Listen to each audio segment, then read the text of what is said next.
বাংলাদেশ ব্যাংকের governor Ahsan H মনসুরের হিসাবে শেখ হাসিনার গত ১৫ বছরের শাসনামলে কেবল বাংলাদেশের আর্থিক খাত থেকে ১৭ বিলিয়ন বা ১,৭০০ কোটি ডলারের সমপরিমাণ অর্থ পাচার হয়েছে।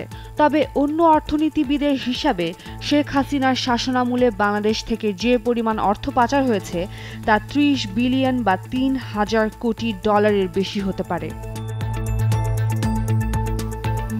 নিউ ইয়র্ক টাইমসে প্রকাশিত এক প্রতিবেদনে বলা হয়েছে, পাচার হওয়া টাকার প্রকৃত পরিমাণ কেউই নিশ্চিত করে বলতে পারছেন না।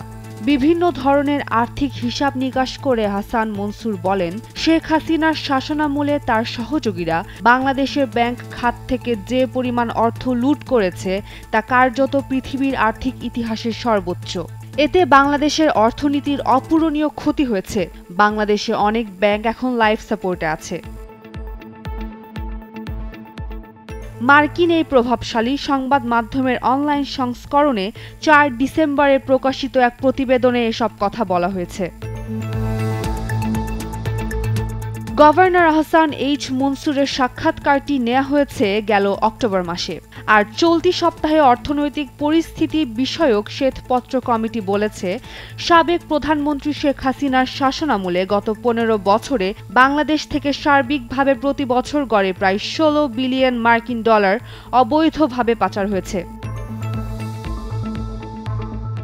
আহসান মনসুর নিউ ইয়র্ক টাইমসকে বলেন, সর্বোচ্চ রাজনৈতিক কর্তৃপক্ষ বুঝতে পেরেছিল লুটপাট করার জন্য সবচেয়ে ভালো জায়গা হচ্ছে ব্যাংক।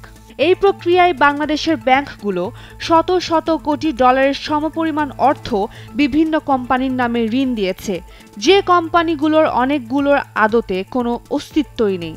এই টাকাও কখনো সম্ভবত ব্যাংকে ফিরে আসবে না। এই অর্থের একটি বড় অংশ দেশ থেকে অবৈধভাবে বাইরে সরিয়ে নেওয়া হয়েছে। কেন্দ্রীয় ব্যাংকের গভর্নর হওয়ার আগে ২৭ বছর আন্তর্জাতিক মুদ্রা তহবিলে কাজ করেছেন আহসান মনসুর। তিনি বলেন, ব্যাংকের পুরো পরিচালনা পর্ষদ হাইজ্যাক করা হয়েছিল। তার ভাষ্য, বিশ্বের অন্য কোনো দেশের সরকারের সর্বোচ্চ কর্তৃপক্ষ এভাবে গুন্ডা মাস্তানদের সহযোগিতায় পুরো ব্যাংক খাতে এমন পদ্ধতিগতভাবে ডাকাতি করেছে, এমন ঘটনা তিনি আর কোথাও দেখেননি। সংবাদে বলা হয়েছে, ৫ আগস্ট শেখ হাসিনার সরকারের পতনের পর বাংলাদেশে এখনও রাজনৈতিক প্রতিহিংসার পালা চলছে। গণসহিংসতাও দেখা যাচ্ছে।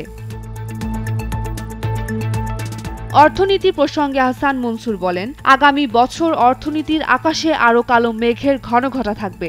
এরপর অর্থনীতির আকাশ পরিষ্কার হতে শুরু করবে।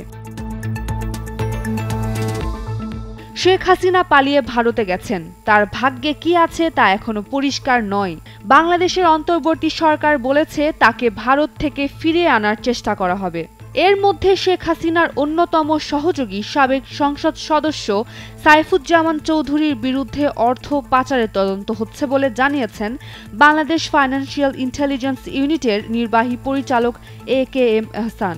সাইফুজ্জামান চৌধুরীর বিরুদ্ধে এখনো অভিযোগ গঠন করা হয়নি।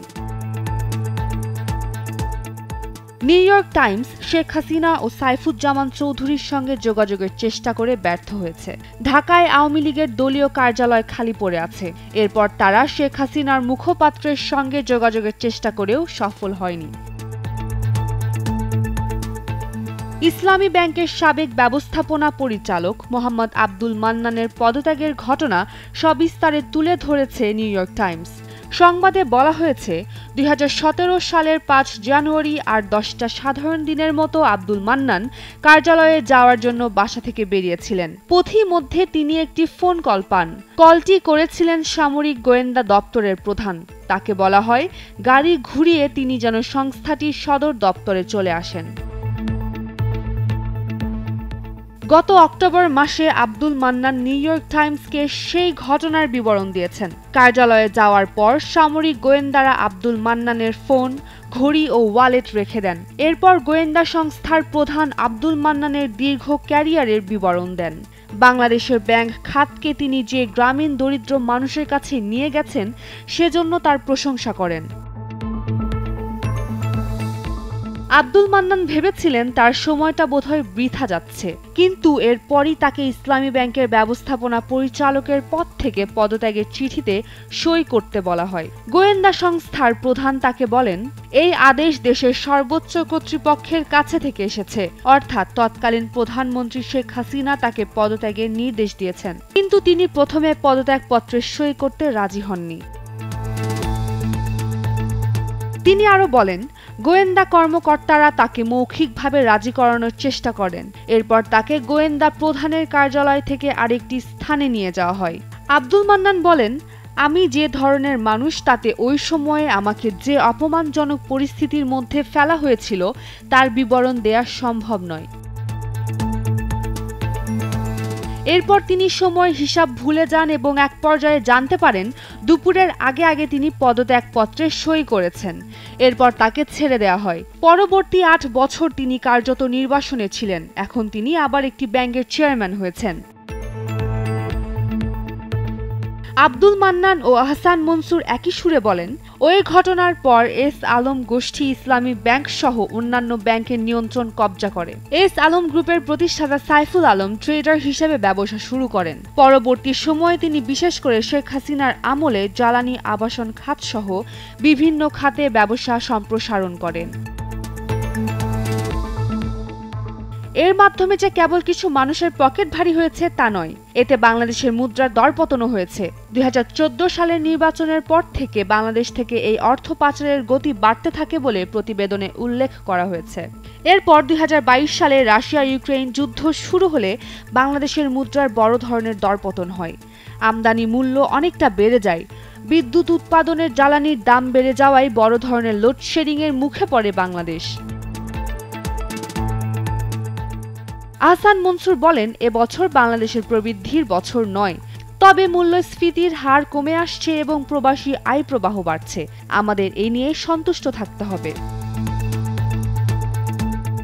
তিনি আশাবাদী, আন্তর্জাতিক মুদ্রা তহবিল IMF বাংলাদেশের মুদ্রা স্থিতিশীল করতে আরও $300 কোটি সহায়তা দেবে। তাই ভবিষ্যৎ নিয়ে আশাবাদী কেন্দ্রীয় ব্যাংকের গভর্নর। উম্মে রুম্মান ক্রান্তি, ডেইলি সান।